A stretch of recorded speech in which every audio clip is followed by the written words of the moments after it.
Oh my god, I'm actually so excited for this. I'm going to be unwell after reading that.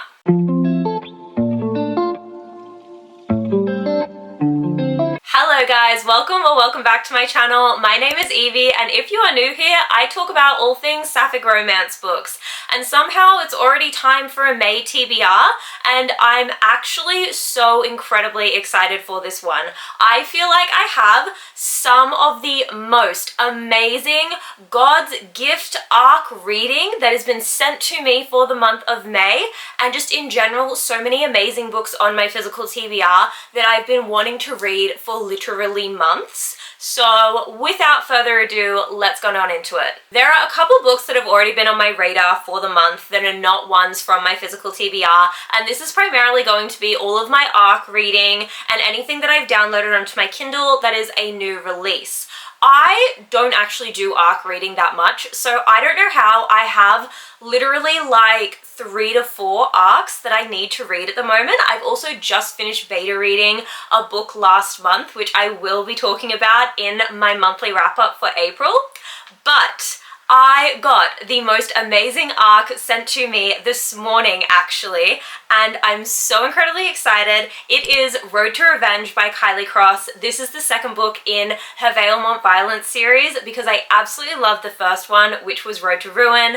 I'm obsessed with Kylie Cross books at the moment. I don't know why, I don't know how, but they're just like feeding something into my soul at the moment, which is making me like unable to put these books down. I genuinely won't be able to stop, so I feel like I'm probably going to be starting that this evening. Another arc I have downloaded at the moment is Cages of Alyssum, is I think how you pronounce it. This is by Ava Hardwick. I was reached out to by this author. I'm really interested in the concept of it. It is more of a YA fantasy. Apparently it's going to be part of a trilogy, and it just sounded really different without going into too much detail about it because it doesn't release for a little while, but I will be really interested to read that because I'm fairly certain this is her debut novel. So those are like 2 of the main arcs I will be reading. I'm working on 1 or 2 others, but they're the 2 that I really plan on finishing this month.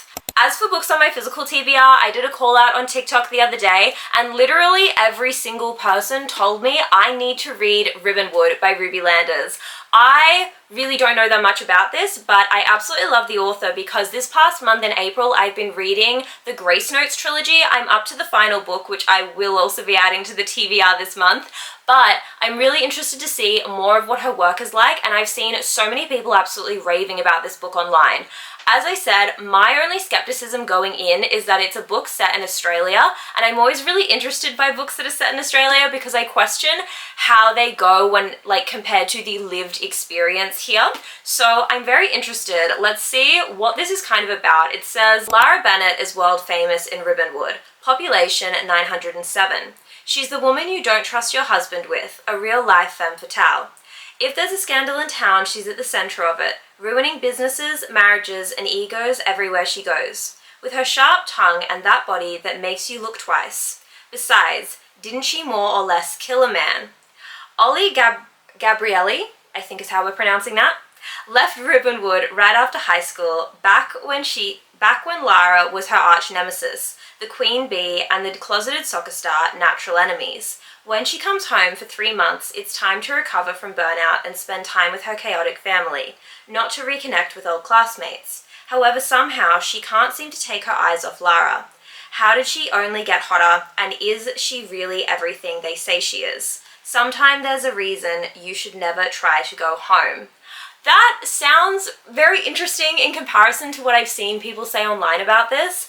It honestly, like, maybe it's the way I read it out, but to me that reads very mysterious, and I don't know, like I think there's just so much to be said about this book. The whole element of more or less, like, did she not kill this guy? I'm kind of like, is there a murder mystery in this? I'm very, very interested by that. But this is what I'm saying, a population of 907. That is the most small town, like rural Australian small town that you can get. So I'm going to be really interested as to how this goes. Like, don't get me wrong, I love an enemies to lovers, like, or like rivals to lovers kind of situation. I love a small town romance, so I'm very, very interested to see how this pans out for me. While we're already talking about Ruby Landers, let's talk about my audiobook read for the month. Every month I pick at least one audiobook to read because I feel like it really helps move my TBR along personally. Also because it was one of my book reading goals this year to get into more audiobooks. So I've been reading the Grace Notes trilogy through audiobooks so far this past month, and I'm up to the third and final one, which is Saving Graces. Let's see what this is. Actually, no, I'm not going to read this out and see what this is about because it's a trilogy. I don't want to spoil anything, but I'm very interested. This is going to be the story of Rosalie, which is Savannah's best friend. We met her in the second book. I don't know if she maybe had like a small feature in the first one, but I'm really interested to see how it goes because apparently we're going to get so much more of Savannah's backstory in this one. Something I've been really loving about the Grace Notes trilogy is that it's not your stereotypical interconnected standalone kind of storyline. I really thought it was just going to be we focus on one couple, then the next couple, then the next couple, which I feel like is kind of how most interconnected standalone sort of series work out, but this one isn't like that at all. Like, when I read the second book, I was so surprised that we weren't just focusing on Lane and Cassidy, who were the two like main love interests and couple getting together in that book. We still had so much given to us about Savannah and like the initial couple from the very first book. So I'm really interested to see how this third book is and whether or not it lives up to the hype, because my favorite book so far is the second one, and everyone's telling me the third book is the most amazing one in the series, so I will be really curious to see what that's like. Typically my audiobooks are like I go for a walk in the afternoon or on the train going to work in the morning or something like that, so I'm very excited for this. Next, to break everything up, I think I'm going to need a smaller contemporary romance book, so I'm going to read Unforgettable You by Chelsea M. Cameron. This is the third book in the Saf and the City series. If you guys can't tell, I'm in the middle of a lot of series at the moment, but I've really been enjoying this one. These are really short little books and I've really loved them so far. Again, I thought the second one was really great, and this does the stereotype of following an interconnected standalone series where one book follows main couples throughout it, and then you see like little glimmers here and there of the original couples or like prior characters from previous books. But this book is about Reed, who we met in the first one and have heard a little bit about. She's essentially someone who is incredibly hardworking. All of her life is consumed by work and such things. She has a complicated relationship with her family, with her mother. She comes from a performance-based background, which I will really enjoy, especially as an ex-dancer, as an ex-ballerina. I really love stories about dancers, so I'm very interested to see what this is about. It says, Reed. According to my mother, I ruined my life the minute I quit ballet in college and destroyed her dreams of having a professional dancer in the family. My steady bartending job, friends, and fanfic hobby weren't good enough apparently. Not that I cared what she thought anymore. Mostly. Things had been pretty conflict-free up until my new neighbor showed up and threw everything into chaos. Sophie. I never expected to run into Reed Hayward of all people when I moved into my first off-campus apartment. To say that she isn't thrilled to see me is an understatement. That's fair, considering the last time we saw each other, she and my sister were in the middle of a very loud breakup that I witnessed. Oh my god, as I'm reading this in real time, I'm remembering what the premise of this storyline is, and I'm actually really excited for this. What they go through. Yes, they went through a breakup. Reed is still livid though, as if I was the one who lied to her and ended the relationship years ago. Reed, the last time I saw Sophie Love, she was this annoying teenager who was always asking to tag along on my dates with her sister. That was a long time ago because she's all grown up now, and I'm doing my very best not to notice. That becomes even more of a challenge when I discover that our beds are up against the same wall and I can hear a lot of things. Personally, intimate things. If you know what I mean, my first instinct is to pound on the wall to get her to stop. My second is to listen. Sophie, mortification doesn't begin to cover the way I feel after I realize she heard me last night. The awkward conversation after doesn't kill me, but it does give me an idea. You see, I've only recently realized I'm not as straight as I always thought, and Reed works at one of the only sapphic bars in the state. If there's anyone who knows about this stuff, it's her. What if she took me under her wing and taught me how to date a woman? Reed doesn't even like me, so it wouldn't mean anything. Just a way to get all my nervousness and fumbling out of the way before I try to do this for real. It's a wild idea, but what's even wilder is that she agrees. Oh my god, okay, I'm remembering why I was so excited to read this series, because every book, one after the other, is so interesting and exciting. This is obviously interconnected friend group. This is like older, like ex's sister. I don't know how much of an age gap there will be in this, but in general, there are so many tropes that I just read out in this book. So I'm very, very excited for this. These are the perfect like palate cleanser, because despite kind of how this sounds, these books are not that spicy. You really only get maybe one or two scenes towards the very end of the book. At least that's kind of what the first two books were like. So I will definitely be using this when I need a palate cleanser throughout the month, and I do really genuinely think these are great ones to pick up for that. Let's talk about a book that I don't have a physical copy of. This is Savage by Chaos Davy. This is the second book in her Triarchy trilogy. I read the first book last year and I really, really enjoyed it. This, I feel like, definitely leans towards more of your like darker romance, almost kind of gives me mafia romance energy sometimes, despite not being a mafia book. But this is the second book in the series and tells us the story of Erin Loxley. She rules London's Triarchy with an iron heart and a bloodstained crown until Helena crashes into her world and throws her life into turmoil. Erin didn't plan on falling for anyone, least of all a woman with shadows buried in her past. When those shadows resurface, Erin is forced to decide between keeping her throne or risking it all for the woman who threatens to unravel her. And make no mistake, whichever road she takes will be paved in blood. That sounds so interesting. I don't know what to make of that. Like, I've definitely heard this book doesn't follow the structure or like what people were expecting, but I've heard absolutely amazing reviews so far. I'm very interested.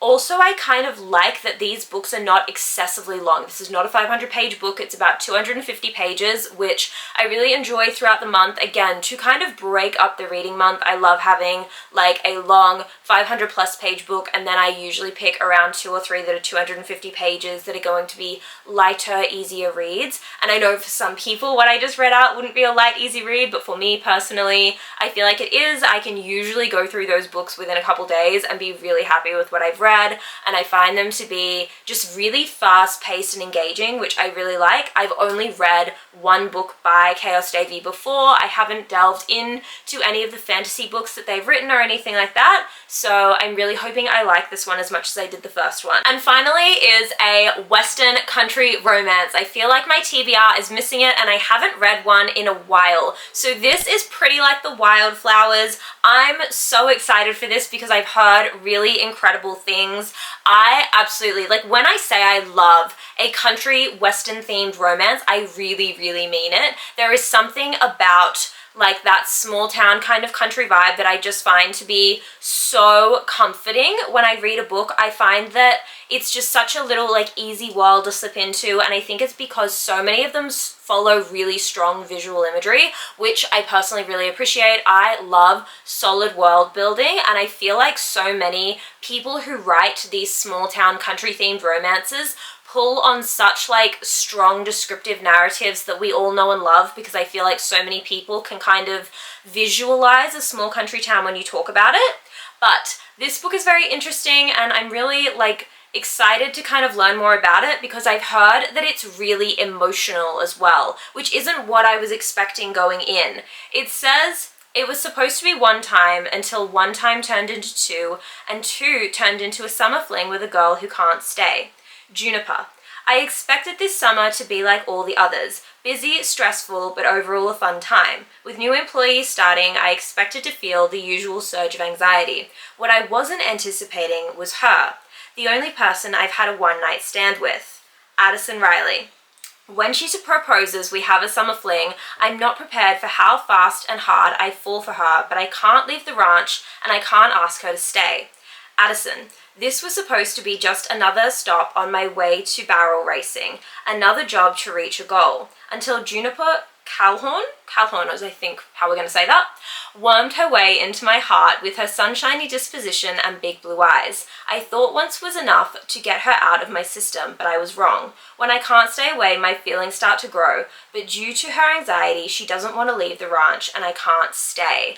That sounds so good to me. It's like, obviously, one night stand turns into summer fling and more intense, like detailed romance. One thing I forgot about this is that one of the main characters in it does have a form of like agoraphobia where she doesn't want to like leave her one specific environment, which I've never read about in a book before. I'm really interested in, and I feel like is just going to be like, I don't know, just really different because as I said, I've never read it. And I think it's also like just great extra representation to see and stuff. I think also as a homebody, I'm always kind of curious as to how that reads out and plays in books as well. I know they're two very different things, but as someone who like loves a very consistent environment, I will be really interested to see how this plays out in this book as well. I do also love this definitely has just so much more representation in it that I think we can always use, and I just think the couple absolutely looks so cute. The cover, that is stunning and gorgeous in my opinion, so I'm really excited for this. I'm really excited to see if it like tugs on my emotional heartstrings and such. So very happy. And I don't know if that sounds like a lot, but I think this is a pretty solid TBR if you ask me. It doesn't look like much, but it's just because I have so many of them on my Kindle this time. But I definitely, if I love any of these, will be buying a physical copy, and you guys will see that if that comes about. So I'm really excited. My goal at the moment is to consistently read my TBR every month. I definitely do not always achieve it because I'm such a big mood reader, but I do think sticking to a TBR always increases my chances of reading more, which I'm really happy about, and I'm always trying to kind of meet my reading goals. So I'm really excited about this one. But that is all for this video. Thank you so much for watching. I appreciate it. Please go and follow me on my TikTok and my Instagram, which is just @EvieReading. And until next time, happy reading, guys.